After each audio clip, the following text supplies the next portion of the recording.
भाजपा प्रणीत केंद्र सरकारच्या कार्यकाळात विक्रमी वेळेत पायाभूत सुविधांची कामं पूर्णत्वाला जात आहेत असं पंतप्रधान नरेंद्र मोदी यांनी सांगितलं। पंतप्रधानांनी आज उत्तर प्रदेशात आझमगड इथून विविध विकास कामांसह राज्यातल्या कोल्हापूर आणि पुणे इथल्या विमानतळांच्या नव्या टर्मिनलचं दूरदृश्य प्रणालीद्वारे उद्घाटन केलं। त्यानंतर झालेल्या जाहीर सभेत पंतप्रधान बोलत होते। यापूर्वी योजनांची घोषणा ही केवळ निवडणुका डोळ्यांसमोर ठेवूनच होत असे आणि ती कागदावरच राहत असे। मात्र आमच्या सरकारनं या योजना प्रत्यक्षात उतरवल्याचं त्यांनी सांगितलं। 2047 मध्ये विकसित भारताचं स्वप्न साकार करण्याच्या दृष्टीनं टाकलेली ही पावलं असल्याचंही पंतप्रधान म्हणाले।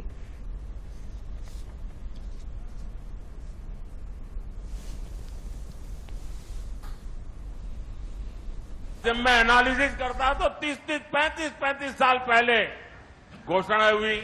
कभी चुनाव के पहले पत्थर गाड़ देते थे आकर के, फिर खो जाते थे, पत्थर भी खो जाते थे, नेता भी खो जाते थे। यानी सिर्फ घोषणाएं होना। और मुझे याद है जब 2019 के वर्ष में मैं कोई भी योजना घोषित करता था या शिलान्यास करता था तो पहला हेडलाइन यही बनता था कि देखो भाई ये तो चुनाव है इसलिए हो रहा है। आज देश देख रहा है मोदी दूसरी मिट्टी का इंसान है। 19 में भी जो हमने शिलान्यास किए वो चुनाव के लिए नहीं किए थे। आज उसको धरातल पर उतरते हुए देख सकते हैं, उद्घाटन कर चुके हैं। और आज 24 में भी कोई मेहरबानी करके इसको चुनाव के चश्मे से न देखें। ये विकास की मेरी अनंत यात्रा का अभियान है और मैं 2047 तक विकसित भारत बनाने के संकल्प के लिए तेज गति से दौड़ रहा हूं, तेज गति से देश को दौड़ा रहा हूं। महानगरांप्रमाणेच छोट्या शहरांनाही उत्तम विमानतळं, उत्तम महामार्ग असण्याचा हक्क आहे असंही पंतप्रधान म्हणाले। सबका साथ सबका विकास हा डबल इंजिन सरकारचा मूलमंत्र असल्याचंही त्यांनी स्पष्ट केलं। को मेट्रो शहरों से आगे बढ़ाकर छोटे शहरों और गांव देहात तक ले गई, वैसे ही आधुनिक इंफ्रास्ट्रक्चर के काम को भी हम छोटे छोटे शहरों तक ले जा रहे हैं।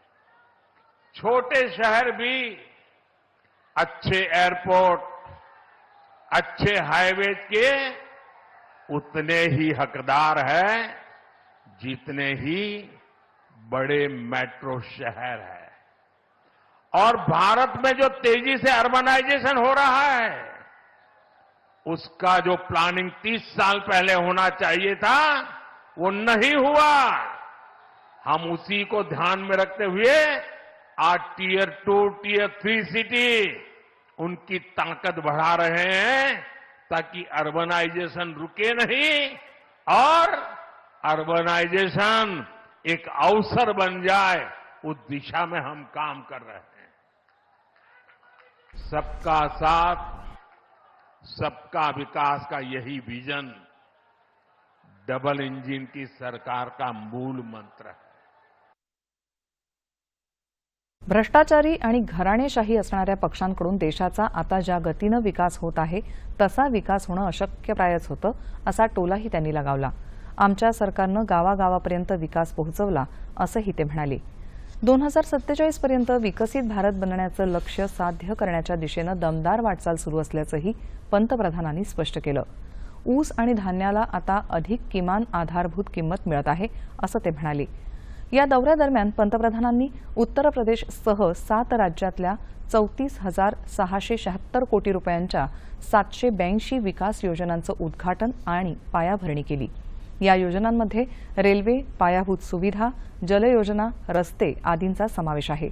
नागरी विमान वाहतूक मंत्री ज्योतिरादित्य सिंधिया यावेळी उपस्थित होते। कार्यक्रमापूर्वी पंतप्रधानांनी या कार्यक्रमस्थळी असलेल्या प्रदर्शनाचं अवलोकन केलं।